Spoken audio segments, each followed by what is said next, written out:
ঈদ উপলক্ষে ট্রেনের আগাম টিকিট বিক্রি শুরু। রাত থেকে কমলাপুর রেল স্টেশনের টিকিট প্রত্যাশীদের অপেক্ষা। বৃষ্টি উপেক্ষা করে বাসের টিকিট পেতে টার্মিনালে ভিড়। ঈদ উপলক্ষে টাঙ্গাইলের তাঁতপল্লীতে শ্রমিকদের দিনরাত ব্যস্ততা। চাহিদা ভালো থাকায় লাভের প্রত্যাশা। ভারতীয় শাড়ির প্রবেশ ঠেকাতে পদক্ষেপ নেওয়ার দাবি।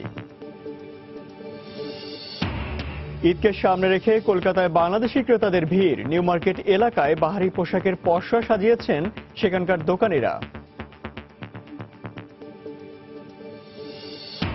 নামমাত্র মজুরিতে দিনরাত পরিশ্রমে বিবর্ণ হচ্ছে অনেক শিশুর ভবিষ্যৎ। পাচ্ছে না বিদ্যমান আইনের সুবিধা। নিরাপদ আগামী গড়তে না পারলে ভয়াবহ পরিণতির আশঙ্কা। এবং আইএলওর বার্ষিক সম্মেলনে বাংলাদেশের শ্রম অধিকার সহ পর্যালোচনা করা হবে 4টি বিষয়ে। সরকারি পদক্ষেপের উপর নির্ভর করবে পণ্যের শুল্কমুক্ত সুবিধা।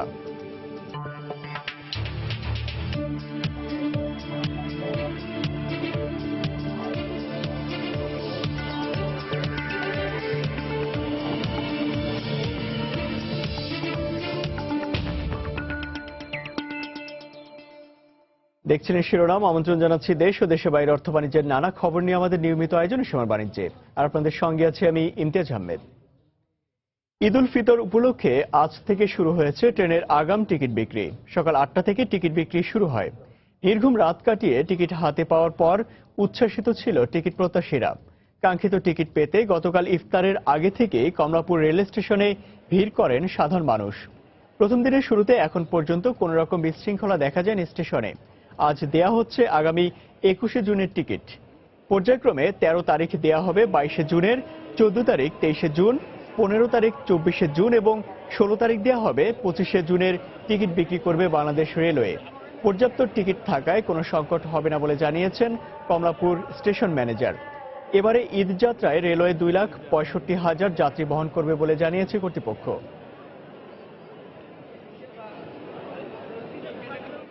অনেক আনন্দিত, যে বলার শেষ নাই। সবার সঙ্গে বাড়িতে যে ঈদ করবো। সিরিয়াল দিছি, এই যে সারা রাত দাঁড় করার পরে টিকিট পাইছে, এই জন্য অনেক আনন্দ লাগতেছে নিজেকে। ভাবতেই পারিনি যে আজকে একটু লেট করে আসছিলাম, যে এত তাড়াতাড়ি টিকিট পেয়ে যাব, কিন্তু পেয়ে গেছি। এসি টিকিট নাই। 21 তারিখের টিকিট পেয়েছিলাম সুন্দরবন আছে দিনে, সেটা রাত্রেও নাই দিনেও নাই। স্পেশাল ট্রেনের একটু পরিবর্তন আসতে পারে। 22 তারিখে ছুটি থাকার কারণে এই যাত্রীর চাপ বাড়ার যথেষ্ট সম্ভাবনা আছে। এই সৌজন্যে রাজশাহীগামী এবং পার্বতীপুরগামী, নর্থ বেঙ্গলগামী 2টা স্পেশাল ট্রেন, এটা আমরা 23 তারিখের পরিবর্তে 22 তারিখেও শিফট করে নিয়ে আসবো। চট্টগ্রাম থেকে ঢাকা, সিলেট, ময়মনসিংহ ও চাঁদপুরের প্রধান 8টি সহ 25টি রুটের 10টি ট্রেনের ঈদ যাত্রার অগ্রিম টিকিট বিক্রি শুরু হয়েছে। সকাল 8টায় টিকিট বিক্রি শুরু হলেও প্রবল বর্ষণ উপেক্ষা করে সেহরির আগ থেকে যাত্রীরা স্টেশনে ভিড় করেন। আজ বিক্রি করা হবে আগামী 21শে জুনের 6,896টি টিকিট। এর মধ্যে চট্টগ্রাম থেকে ঢাকামুখী 6টি, সিলেটগামী 2টি এবং চাঁদপুর ও ময়মনসিংহগামী 1টি করে ট্রেনের টিকিট দেওয়া হবে আজ। টিকিটের কালোবাজারি প্রতিরোধে আইন শৃঙ্খলা রক্ষা বাহিনীর কঠোর নজরদারির পাশাপাশি 56টি সিসি ক্যামেরার মাধ্যমে সার্বিক পরিস্থিতি পর্যবেক্ষণ করছে স্টেশন কর্তৃপক্ষ।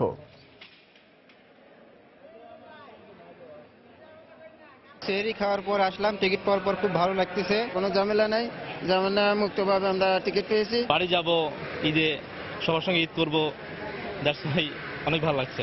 সবাই যাতে টিকিট পায় সেই ব্যবস্থা আমরা হাতে নিয়েছি। পাশাপাশি যাতে কোনো রকম কালোবাজারি না হয় সেই জন্য রেলওয়ের বেশ কয়েকটি কর্মকর্তার পর্যায়ে টিম কাউন্টারের ভিতরে এবং বাইরে কাজ করছে। পাশাপাশি রেলওয়ে নিরাপত্তা বাহিনী, GRP, arm battalion, DB police এবং গোয়েন্দা সংস্থার লোক সহ মাঠ পর্যায়ে কাজ করছে। কোথাও যদি কোনো অনিয়ম দেখা যায় তাৎক্ষণিকভাবে তার প্রতিরোধ করা হবে। ঈদকে সামনে রেখে ঘরমুখী যাত্রীদের জন্য বাসের অগ্রিম টিকিট বিক্রি শুরু হয়েছে আজ। সকাল থেকে বৃষ্টি উপেক্ষা করে রাজধানীর বিভিন্ন বাস টার্মিনালে টিকিট প্রত্যাশীরা ভিড় করতে থাকেন। অনেকে ফজর নামাজের পর থেকেই লম্বা লাইনে দাঁড়িয়ে অপেক্ষা করেন। তবে অনলাইনে কিছু টিকিট বিক্রি হয়ে যাওয়ায় এবং ঈদের আগের দিনের টিকিটের চাহিদা বেশি থাকায় কিছু সমস্যার সৃষ্টি হয়েছে বলে জানিয়েছে বাস কর্তৃপক্ষ। 25শে জুন পর্যন্ত আগাম টিকিট দেওয়া হলেও আজই বেশিরভাগ টিকিট বিক্রি হয়ে যাবে বলেও জানান তারা।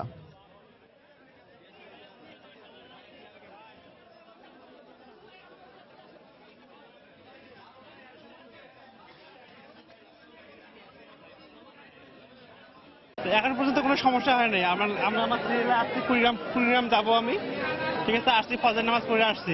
এতগুলো ছেলের মাঝখানে তো সমস্যায় আমি টিকিট নিতে এসেছি, কিন্তু এখানে মেয়েদের লাইন কোনো কিছু দেখছি না। জেনারেল ভাবে কুড়িগ্রাম যায় একটা, অলিপুর যায় 2টা, আর ফুলবাড়ি যায় একটা।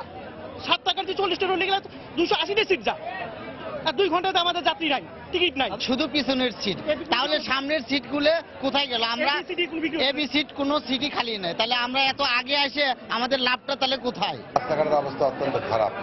যদি রাস্তাঘাটের কাজ বন্ধ করে তাহলে হয়তো কিছুটা স্বস্তি পাওয়া যাবে।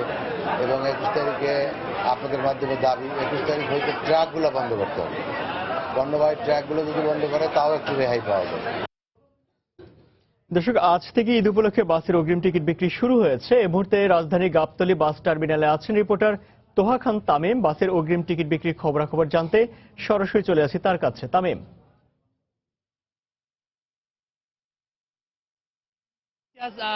গত রাত থেকেই কিন্তু বৃষ্টি উপেক্ষা করে সাধারণ মানুষ যারা টিকিট প্রত্যাশী আগাম টিকিট নিতে আসছেন তারা কিন্তু এখানে বৃষ্টি উপেক্ষা করে কিন্তু এখানে কষ্ট করে ঘন্টার পর ঘন্টা দাঁড়িয়ে আছেন। আপনাকে যদি আমি একটু দেখাতে চাই, এখন পর্যন্ত আমরা ভোর থেকে এখানে রয়েছি, ভোর থেকেই দেখতে পাচ্ছি যে এখানে লম্বা সিরিয়াল রয়েছে, শত শত মানুষ এখানে আসলে দাঁড়িয়ে রয়েছেন। তারা যে প্রিয়জনের সাথে ঈদ উদযাপন করবেন, প্রিয়জনের সাথে ঈদের আনন্দ ভাগাভাগি করে নেবেন, এই যে ঈদের আনন্দ ভাগাভাগি করে নেবেন, এখন কিন্তু আসলে এই যে দাঁড়িয়ে থাকার যে কষ্ট, সেই কষ্টটা আসলে সেদিন তারা আসলে ভুলে যাবেন। এবং যারা টিকিট আসলে পাচ্ছেন এত কষ্ট করার পরেও তারা আসলে মূলত সেই আনন্দের ঝিলিক তাদের চোখে মুখে দেখা যাচ্ছে এবং তারা বলছেন যে আসলে দাঁড়িয়ে থাকার কষ্ট আসলে কষ্ট না। তারপরেও যারা আসলে দাঁড়িয়ে থাকছেন এবং দাঁড়িয়ে থাকার পরও অনেক সময় কাঙ্ক্ষিত টিকিট পাচ্ছেন না, তারা আসলে ক্ষোভ দেখাচ্ছেন আমাদেরকে। বিশেষ করে তারা বলছেন যে কাঙ্ক্ষিত সিট পাওয়া যাচ্ছে না। বিশেষ করে যারা সকালে এসেছেন অথচ প্রথম দিকে লাইনের প্রথম দিকে ছিলেন, অথচ তারা যেই সামনের দিকে যে সিট, সেই সিটটা তারা আসলে পাচ্ছেন না এবং তাদেরকে পেছনের দিকে সিট দেওয়া হচ্ছে। এছাড়াও বিভিন্ন অভিযোগ রয়েছে, বিশেষ করে টিকিট না পাওয়ার অভিযোগ রয়েছে, অথবা বিশেষ করে 22 তারিখের যে টিকিট, সেই 22 তারিখের যে কাঙ্ক্ষিত সেই 22 তারিখের টিকিটই কিন্তু অনেকে আসলে পাচ্ছেন না। কাউন্টারের পক্ষ থেকে বলা হচ্ছে, পরিবহনের পক্ষ থেকে বলা হচ্ছে যে 22 তারিখের টিকিট শেষ হয়ে গেছে, অথবা ভিন্ন একটা ডেটের কথা তারা আসলে, ভিন্ন একটা তারিখের কথা তারা আসলে বলছেন। এছাড়া পরিবহন সংশ্লিষ্টদের কথা বলেছিলাম, তাদের বিশেষ করে সেবার অবস্থাটা কি, অর্থাৎ ঈদের যাত্রী সেবা নিয়ে প্রশ্ন করেছিলাম। তারা বলছেন তারা আসলে প্রশাসনের সহায়তা চেয়েছেন যে 21 তারিখের পরে যাতে মহাসড়কে ট্রাক না চলে, সেই ব্যাপারে তারা আসলে প্রশাসনের প্রতি আহ্বান জানিয়েছেন যে ট্রাক যাতে বন্ধ করা হয় 21 তারিখের পর থেকে। তাছাড়া তারা যে কাঙ্ক্ষিত যাত্রী সেবা সেটা আসলে দিতে পারবেন না। এছাড়া আরেকটি তথ্য আমাদেরকে তারা দিয়েছেন, সেটি হচ্ছে যে মহাসড়কের অবস্থাটা নাজুক হওয়ার কারণে তারা বলছেন যে মহাসড়কে তারা আসলে অন্যান্য দিনের যেই টিপ থাকে, সাধারণ টিপ, সেই টিপের তুলনায় গাড়ি সংখ্যা তারা আসলে কমিয়ে দিয়েছে। এজন্য তারা বারবার সরকারের প্রতি আহ্বান জানিয়েছেন যে মহাসড়কের যেই রাস্তা খোঁড়াখুড়ি থাকে অথবা মহাসড়কের যে সমস্যাগুলি থাকে, সেই সমস্যা যাতে তারা সমাধান করেন, সরকারের প্রতি এইরকম আহ্বান তারা জানিয়েছেন। তো সব মিলিয়ে বলা যায় এখন পর্যন্ত টিকিটের জন্য টিকিট প্রত্যাশীরা ভিড় করছেন এবং এখন পর্যন্ত টিকিটের বেচাকেনা চলছে। তো ইমতিয়াজ, এই ছিল আমার হাতে টিকিটের সবশেষ খবরাখবর। দর্শক, ঈদ উপলক্ষে বাসের অগ্রিম টিকিট বিক্রি শুরু হয়েছে আজ, আর সে খবরাখবর জানাতে রাজধানীর গাবতলী থেকে আমাদের সঙ্গে যোগ দিয়েছিলেন রিপোর্টার তোহা খান তামিম। চলে যাচ্ছি পরের খবরে। জেনেভায় আন্তর্জাতিক শ্রম সংস্থা আইএলওর বার্ষিক সম্মেলনে বাংলাদেশের শ্রম অধিকার পরিস্থিতির উন্নতি সহ 4টি বিষয়ে পর্যালোচনা করবে সংস্থাটি। বিশ্লেষকরা মনে করছেন সরকারের নেওয়া পদক্ষেপের উপর ইউরোপের বাজারে বাংলাদেশি পণ্যের শুল্কমুক্ত সুবিধার বিষয়টি প্রভাবিত করবে। হাজারে শুলির রিপোর্ট। জেনেভায় গত 5 জুন শুরু হয়েছে আইএলওর 106তম বার্ষিক সম্মেলন। গত বছরের সম্মেলনে বাংলাদেশকে শ্রমিক অধিকার প্রতিষ্ঠায় 4টি বিষয়ে কাজ করতে নির্দেশনা দিয়েছিল সংস্থাটি। ওই সম্মেলনে ইপিজেডের ট্রেড ইউনিয়ন চালু সহ সংশ্লিষ্ট 4টি বিষয় অঙ্গীকার করে বাংলাদেশ। তবে গত বছর শেষ দিকে আশুলিয়ায় পোশাক কারখানার শ্রম অসন্তোষের প্রেক্ষাপটে শ্রমিক নেতাদের বিরুদ্ধে মামলা, চাকরিচ্যুতির ঘটনা আইএলও ও ইউরোপীয় ইউনিয়নের নেতিবাচক প্রতিক্রিয়া সৃষ্টি করে। তবে আইএলও ও ইইউর আহ্বানে সাড়া দিয়ে ইপিজেডের ট্রেড ইউনিয়ন চালুর প্রক্রিয়া সহ বেশ কিছু পদক্ষেপ নেয় সরকার। এরপরও সম্প্রতি এক চিঠিতে বাংলাদেশের শ্রম অধিকার পরিস্থিতির অগ্রগতি না হলে জিএসপির সুবিধা পুনর্বিবেচনার হুঁশিয়ারি দেয় ইইউ। বাংলাদেশ যদি কার্যকরভাবে সুনির্দিষ্টভাবে তার ওয়ার্ক প্ল্যানটি না দেখাতে পারে, সেই সমস্ত দিক বিবেচনায় যদি আমাদের উপরে বাড়তি রকমভাবে কোনো নেতিবাচক কোনো প্রতিক্রিয়ার বিষয় এই সম্মেলন থেকে আসে, তাহলে কিন্তু ইউরোপিয়ান ইউনিয়ন সেই বিষয়টিকে খুবই গুরুত্বের সাথে নেবে এবং তখন কিন্তু বাংলাদেশে একটি বিশেষ পরিদর্শন দল পাঠিয়ে অবস্থা বিবেচনা করে তারা কিন্তু জিএসপি সংক্রান্ত বিষয়গুলো পুনর্বিবেচনা করার পরিস্থিতিতে যেতে পারবে। তবে সম্মেলনে অংশ নিতে যাওয়া বিজিএমইএ সভাপতির মতে শ্রম অধিকার প্রতিষ্ঠায় যথেষ্ট পদক্ষেপ নেওয়া হয়েছে। এই বছর অনেকটাই ইমপ্রুভ করেছি। প্রতিটা জায়গায় শ্রমিকদের যাতে উন্নতি হয় এবং মালিক শ্রমিক রিলেশনশিপ বিল্ড আপ হয়, এজন্য আমরা কিন্তু আইএলওর সাথে সোশ্যাল ডায়ালগ প্রজেক্টও করছি। একইভাবে শ্রমিক নেতারা আশা করেন আইএলওর সিদ্ধান্ত জিএসপি সুবিধা রাখার পক্ষেই যাবে। আশুলিয়া ইস্যুর যেহেতু অনেকগুলো বিষয়ের ইতিমধ্যে সমাধান হয়েছে, যেগুলা আইএলও কান্ট্রি অফিস ওতপ্রোতভাবে এই ডেভেলপমেন্টগুলোর সাথে যুক্ত, আশা করি যে আইএলওর যে রিকমেন্ডেশন সেটা জিএসপি কন্টিনিউ করার পক্ষেই হবে। উন্নয়ন অংশীদারদের বিভিন্ন চাপ থেকে মুক্ত থাকতে যেসব কার্যক্রম নেওয়া হয়েছে সেগুলো দ্রুত শেষ করার তাগিদ দিয়েছেন বিশ্লেষকরা। হাজারে শিউলি, সময় সংবাদ, ঢাকা। দর্শক, প্রেস ক্লাবে এই মুহূর্তে চলছে বাজেটে শিক্ষা ও নারী বিষয়ক সেমিনার। আমরা সরাসরি চলে যাচ্ছি সেখানে। উনি অনেক কিছু পদক্ষেপ নিয়েছেন, ওখানে কম্পিউটার ল্যাব দিয়েছেন, ওখানে তিনি এই যে সাধারণ যে শিক্ষা যে কারিকুলাম সেটা ইন্ট্রোডিউস করেছেন। সেটার ফলশ্রুতিতে আমরা দেখছি যে বর্তমানে সারা দেশে অভিন্ন প্রশ্নপত্রের মাধ্যমে কিন্তু পঞ্চম শ্রেণীর সমাপনী পরীক্ষা এবং একটাদায়ী মাদ্রাসার সমাপনী পরীক্ষা অনুষ্ঠিত হচ্ছে। আমি মনে করি এটা একটা খুবই একটা পজিটিভ দিক, কারণ আমার স্টাডিতে আমি দেখেছি যে যখনই নাকি মেয়েরা মাদ্রাসা শিক্ষা থেকে যাচ্ছে তারা কিন্তু কখনোই মেইন স্রোতে যাচ্ছে না। আমার গার্মেন্টস ওয়ার্কারদের উপর অনেকগুলো স্টাডি আছে, সেখানে আমি একটা শ্রমিককেও দেখিনি যে নাকি মাদ্রাসা শিক্ষা থেকে এসছে। যাই হোক, এখন আমার মনে হয় তারা মূল স্রোতে সেটা অর্থনীতিতে প্রবেশ করতে পারবে। আমাদের এই এসডিজির আরেকটা প্রধান লক্ষ্য হচ্ছে যে অন্তর্ভুক্তিমূলক উন্নয়ন। আমি আজকে আপনাদের বলতে চাচ্ছি যে অন্তর্ভুক্তিমূলক উন্নয়ন এসডিজি আমরা আরম্ভ করেছি 2015 সালে। আমরা কিন্তু এই যে আরম্ভ করেছি এটা আরো আগে থেকে অন্তর্ভুক্তিমূলক উন্নয়ন। এই দর্শন এসডিজি গ্রহণ করার অনেক আগেই আমরা গ্রহণ করেছি, তাই গত কয়েকটি অর্থ বছরের বাজেটে বিভিন্ন পদক্ষেপ গ্রহণ করা হয়েছে সুবিধা বঞ্চিতদের উন্নয়নে সম্পৃক্ত করার জন্য। সুবিধা বঞ্চিত, ঝরে পড়া, স্কুল বহির্ভূত এবং শহরের কর্মজীবী শিশুদের প্রাথমিক শিক্ষার সুযোগ প্রদানের জন্য সরকারের একটা স্লোগান হয়েছে যে সবার জন্য শিক্ষা। এই দর্শক, জাতীয় প্রেস ক্লাবে বাজেটে শিক্ষা ও নারীর কল্যাণে বরাদ্দ সহ বিভিন্ন বিষয় নিয়ে আলোচনা অনুষ্ঠান চলছে। আর সে খবরাখবর জানতে আমরা সরাসরি ছিলাম সেখানে। চলেছি পরের খবরে। যে বয়সে হাতে থাকবে বই আর খেলনা, সে বয়সে নামমাত্র মজুরিতে উদয়াস্ত পরিশ্রমে বিবর্ণ হচ্ছে অনেক শিশুর ভবিষ্যৎ। শিশুদের জন্য আইনসহ সরকারের নানা পদক্ষেপ থাকলেও দারিদ্র্যের কারণে অনেকেই বঞ্চিত হচ্ছে এসব সুযোগ সুবিধা থেকে। তাদের নিরাপদ আগামী গড়তে না পারলে আগামীতে ভয়াবহ পরিণতির আশঙ্কা শিশু অধিকার ফাউন্ডেশনের। আশরাফুল ইসলামের তোলা ছবিতে আরো জানাচ্ছেন ফয়সাল মোর্শেদ। ওদের কথা মনে করলে আমার খুব খারাপ লাগে, কান্নাকাটি করি চুপচাপ। দেশের সাথে অনেক ইচ্ছে করে বাবা মার সাথে থাকতে।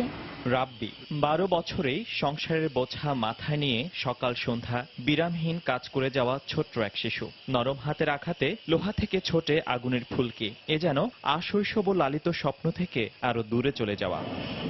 14 বছরের সাকিব কঠোর পরিশ্রম করে সংসারের চাকা সচল রাখছে নামমাত্র মজুরিতে। বাপের পা ভাঙ্গা জানার পর আমার এই লাইনে যোগ দিতে হয়েছে। এই লাইনে গিয়ে আমার সংসারও চলে।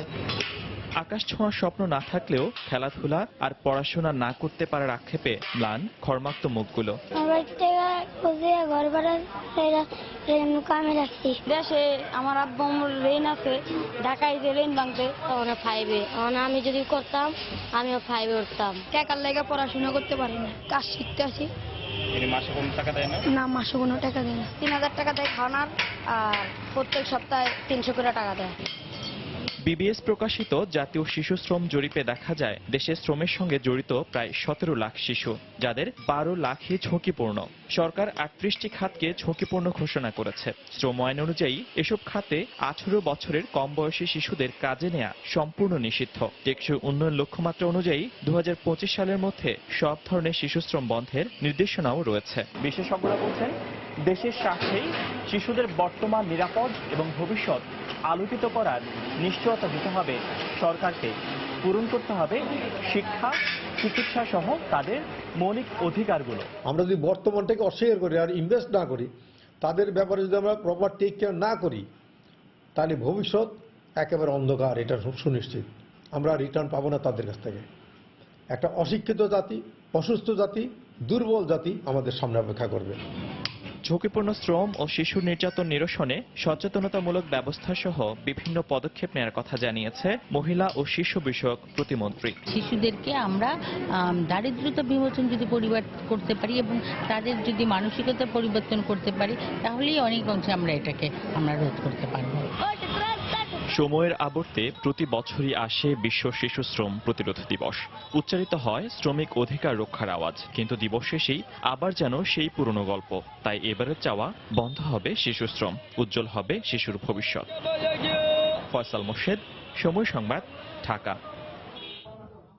নতুন ভ্যাট আইন কার্যকর হলে নিত্যপণ্যের দাম বাড়বে না বলে মনে করেন অর্থ প্রতিমন্ত্রী এম এ মান্নান। রাজধানী বসুন্ধরায় ভ্যাট আইন নিয়ে এক আলোচনা সভায় তিনি আরো বলেন, ব্যাংক হিসেবে আবগারি শুল্ক গত 7 দশক ধরেই কাটা হয়। তবে এবার সরকারের আবগারি শুল্ক বাড়ানোর সিদ্ধান্ত নিয়ে সমালোচনা বেশি হচ্ছে। আলোচনায় ভ্যাট আইন নিয়ে নানা যুক্তিতে ব্যবসায়ীরা আবারও বিরোধিতা করেন। তাদের মতে 15% ভ্যাটের কারণে বাজারে মূল্যস্ফীতি দেখা দিতে পারে। অর্থনীতিবিদরা বলেন, ভ্যাটের হার নিয়ে বেশি আলোচনা হলেও মূল চ্যালেঞ্জ সঠিকভাবে বাস্তবায়ন করা। এক্ষেত্রে তাদের মতে এনবিআর এবং ব্যবসায়ীদের সততা ও দক্ষতার পাশাপাশি গুরুত্বপূর্ণ বিষয় ইলেকট্রনিক ক্যাশ রেজিস্টারের ব্যবহার নিশ্চিত করতে হবে। এ সময় ক্যাবের জ্বালানি উপদেষ্টা শামসুল আলম বিদ্যুৎ ও গ্যাসের দাম না বাড়িয়ে উৎপাদন এবং ভোগ ব্যয় বৃদ্ধির মাধ্যমে সরকারকে রাজস্ব আদায় বাড়ানোর পরামর্শ দেন।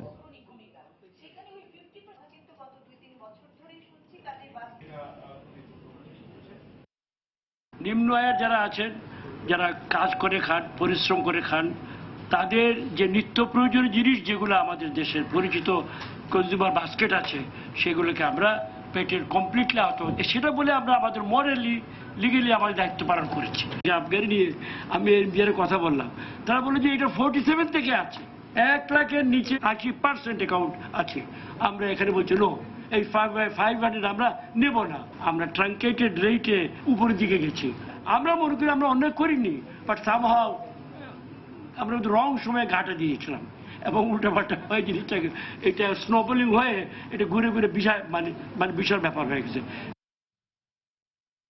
বঙ্গোপসাগরে সৃষ্ট নিম্নচাপের প্রভাবে রাতভর টানা বৃষ্টিতে চট্টগ্রামের বিভিন্ন এলাকায় জলাবদ্ধতার সৃষ্টি হয়েছে।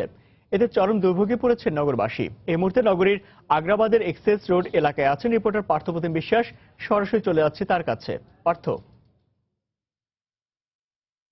ধন্যবাদ ইমতিয়াজ। আমরা এখন আছি আগ্রাবাদের ব্যাপারীপাড়া এলাকায়। সকাল থেকে যেভাবে মুষলধারে বৃষ্টি পড়ছে, বেআইনভাবে এখনো কিন্তু সেভাবে কিন্তু বৃষ্টি পড়ছে। এখানে আমরা দেখতে পেয়েছি নগরীর যেসব জায়গায় কিন্তু সকাল থেকে পানি উঠেছিল, বিশেষ করে আগ্রাবাদ, এছাড়া বদ্দারাট মোড়, এছাড়া 2 নম্বর গেট এলাকায়, তো বিভিন্ন জায়গায় পানি নেমে গেলেও কিন্তু এই আগ্রাবাদের পুরো এলাকা জুড়ে এখন কিন্তু জলাবদ্ধতার নিচে রয়ে গেছে পুরো এলাকা। এখানকার যে কয়েক লাখ বাসিন্দা রয়েছে, কয়েক লাখ মানুষ রয়েছে, তারা কিন্তু অনেকটা অবর্ণনীয় দুঃখ কষ্টের মধ্যে রয়েছে। আপনারা কিন্তু দেখতে পাচ্ছেন আসলে যে নৌকা নদীতে চলে, সেই নৌকা কিন্তু এখন এই আগ্রাবাদের বিভিন্ন এলাকায় চলাচল করছে। যেহেতু এখানে সাধারণ মানুষের চলাচলের কোনো পথ নেই, সে কারণেই কিন্তু অনেকে যারা এখানকার এলাকাবাসী রয়েছে, যারা সাধারণ মানুষজন রয়েছে, তারা কিন্তু এখানে নৌকায় করে চলাচল করছে।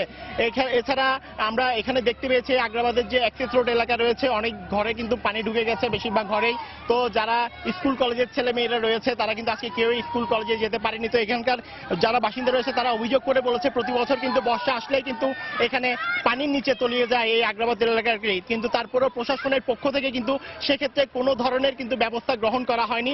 বিশেষ করে মহেশখালের যে বাঁধ রয়েছে, সে বাঁধটি কিন্তু 2 বছর আগে নির্মাণ করা হলেও কিন্তু সে বাঁধটি অনেকটা অকার্যকর। এই বাঁধের কারণে এখানে আগেও পানি হতো, কিন্তু এখন পানি হলে 2-3 দিনের মধ্যে কিন্তু এই পানি আর নামতে পারে না।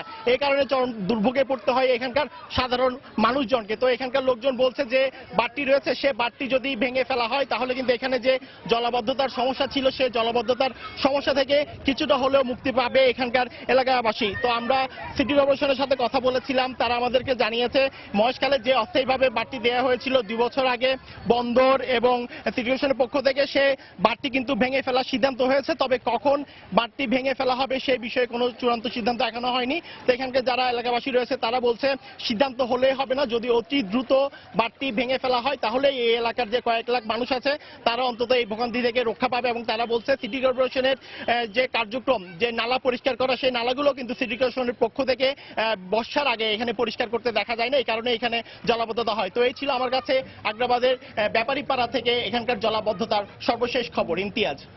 ঈদ উপলক্ষে টাঙ্গাইলের তাঁতপল্লীতে ব্যস্ত সময় পার করছেন শ্রমিকরা। বাড়তি আয়ের আশায় দিনরাত পরিশ্রম করছেন তারা।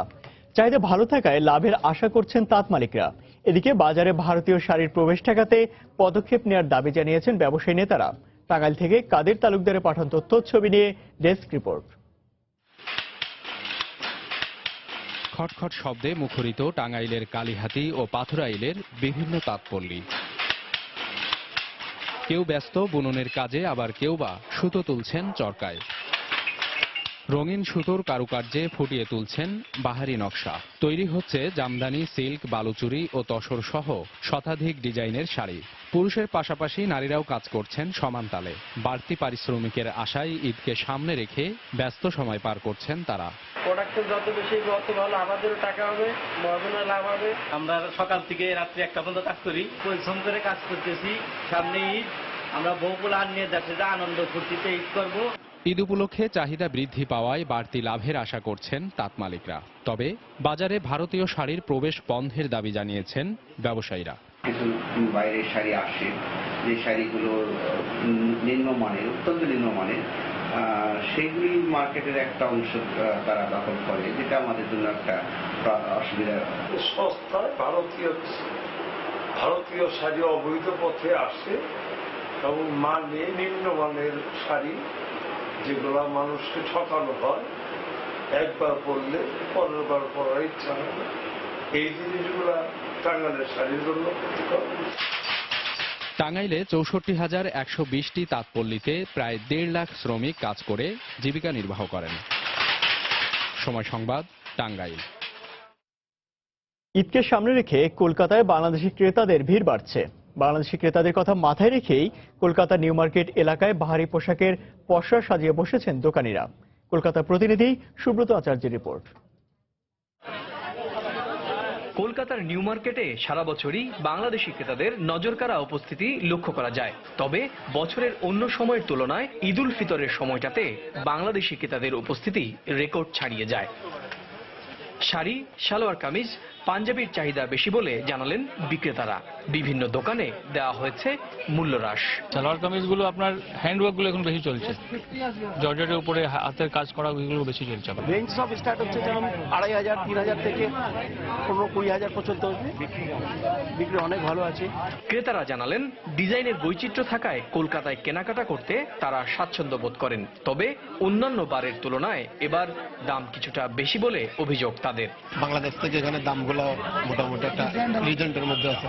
ড্রেসের যে সাইজগুলো ওখানে ঠিকমতো পাওয়া যায় না, এখানে অনেক ভালো ভালো পাওয়া যায়, ভ্যারাইটিস আছে। কালেকশন ভালো, ওনাদের দাম রিজনেবল, ওনাদের বিহেভ ভালো, সবকিছু মিলেই আমার এখানে আসা। সবার জন্য শপিং করতে এসেছি, তো যা দেখে মনে হচ্ছে কিন্তু দাম কিন্তু অনেক বেড়ে গেছে। আমি ভেবেছিলাম যে অনেক কম হবে, কিন্তু দাম কিন্তু বেশি। প্রতি বছরের মতো এবারও বাংলাদেশি ক্রেতাদের উপস্থিতিতে বিক্রি ভালো হবে বলে প্রত্যাশা কলকাতার দোকানীদের। সুব্রত আচার্য, সময় সংবাদ, কলকাতা। বিভিন্ন সেবার নামে ভারতগামী যাত্রীদের কাছ থেকে চার্জ আদায় করা হলেও ওয়াশরুম ছাড়া কোনো সুবিধা নেই সদ্য চালু হওয়া বেনাপোল আন্তর্জাতিক প্যাসেঞ্জার টার্মিনালে। অথচ প্রত্যেক যাত্রীর কাছ থেকে সার্ভিস চার্জ হিসেবে গুনতে হচ্ছে 40 টাকা। এতে ক্ষোভ প্রকাশ করেছেন যাত্রীরা। তবে কর্তৃপক্ষ বলছে সেবা নিশ্চিতে শিগগিরই সব সমস্যার সমাধান করা হবে। জুয়েল মৃধার তথ্য ও আবুল কালাম আজাদের ছবি নিয়ে ডেস্ক রিপোর্ট। বেনাপোল স্থলবন্দর চেকপোস্ট দিয়ে ভারতে যাওয়া যাত্রীদের সেবা নিশ্চিত করতে বাংলাদেশ স্থলবন্দর কর্তৃপক্ষ একটি আন্তর্জাতিক প্যাসেঞ্জার টার্মিনাল চালু করেছে। নির্মাণের প্রায় ৪ বছর পর গত ২রা জুন বিকেলে নৌপরিবহন মন্ত্রী শাহজাহান খান এর আনুষ্ঠানিক উদ্বোধন করেন। উদ্বোধনের পর পূর্ব ঘোষণা ছাড়াই ৩রা জুন সকাল থেকে টার্মিনালের ৩টি কাউন্টার চালু করে যাত্রীদের কাছ থেকে entry fee, waiting charge, service ও টার্মিনাল চার্জ বাবদ ৪০ টাকা করে আদায় করা হচ্ছে। এতে ক্ষোভ প্রকাশ করেছেন যাত্রীরা। তারা বলছেন ৫০০ টাকা ভ্রমণ করার পর কোনো সেবা না দিয়েই অহেতুক চার্জ নির্ধারণ করা হয়েছে। পর্যাপ্ত পরিমাণে আপনার টয়লেট নেই এবং পানির যে ভালো ব্যবস্থা সেটা নেই, কোনো সেবাই নয়, বরং কিছু ড্রেসধারী লোক আমাদের সাথে দুর্ব্যবহারই করে। ৫০০ টাকা করে ট্যাক্সও নিচ্ছে, তারপরে তার সাথে আবার এখানে আবার ৪০ টাকা করে নিচ্ছে। এরকম জাতীয় কাজকর্ম এটা আসলে সন্তোষজনক নয়। যাত্রী অসন্তোষের বিষয়টি বন্দর কর্তৃপক্ষকে অবহিত করা হয়েছে বলে জানান স্থলবন্দরের ইমিগ্রেশন কর্মকর্তা। যাত্রীদের ভিতরে প্রবেশ করার পর বিভিন্ন ক্ষোভ বা অসন্তোষের কথা আমাদের জানিয়েছেন। যাত্রীদের ক্ষোভের কথা আমরা বন্দর কর্তৃপক্ষকে অবহিত করেছি বিষয়টি। সেবা প্রদানের অপূর্ণতার কথা স্বীকার করে স্থলবন্দর কর্তৃপক্ষ জানান শিগগিরই সকল সমস্যার সমাধান করা হবে।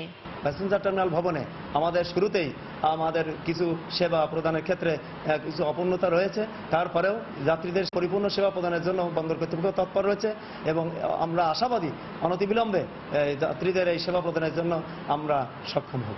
বেনাপোল স্থলবন্দর চেকপোস্ট দিয়ে প্রতিদিন বাংলাদেশ থেকে প্রায় ৫,৫০০ মানুষ ভারতে যান। সময় সংবাদ, যশোর।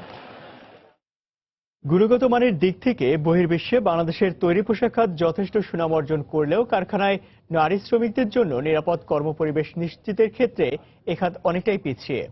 কর্মক্ষেত্রে এখনও নারী শ্রমিকদের যৌন হয়রানি ও লিঙ্গভিত্তিক বৈষম্য সহ নানা ধরনের সমস্যার সম্মুখীন হতে হয়। গতকাল রাজধানীর সিডাপ মিলনায়তনে ইনসিডেন্ট বাংলাদেশ আয়োজিত এক মতবিনিময় সভায় এমন পর্যবেক্ষণ তুলে ধরেন বক্তারা। কারখানায় নিরাপদ কর্মপরিবেশ ও শ্রমিকদের ন্যায্য অধিকার নিশ্চিত করা না হওয়া পেছনে শ্রমিক সংগঠনগুলোর মধ্যে ঐক্যের অভাবকে দায়ী করেন শ্রম ও কর্মসংস্থান বিষয়ক সংসদীয় কমিটির সদস্য ইসরাফিল আলম এমপি।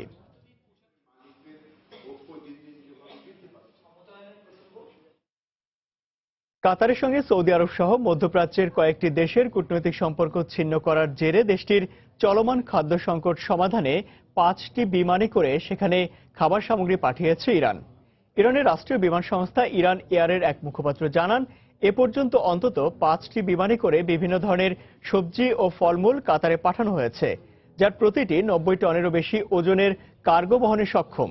এছাড়া খাবার সামগ্রী নিয়ে আরও একটি বিমান শিগগিরই কাতার পৌঁছানোর কথা রয়েছে বলে জানানো হয়। তবে এসব খাবার সামগ্রী বাণিজ্যিকভাবে নাকি ত্রাণ হিসেবে কাতারে পাঠানো হয়েছে সে বিষয়ে এখনো কিছু জানা যায়নি। এর আগে চলমান এই কূটনৈতিক সংকটের মধ্যেই ইরানের সঙ্গে সম্পর্ক উন্নয়নের ঘোষণা দেয় দোহা। শনিবার মস্কোয় রুশ পররাষ্ট্রমন্ত্রী সের্গেই ল্যাভরভের সঙ্গে এক যৌথ বৈঠক শেষে এই ঘোষণা দেন কাতারের পররাষ্ট্রমন্ত্রী শেখ মোহাম্মদ বিন আব্দুর রহমান আল থানি।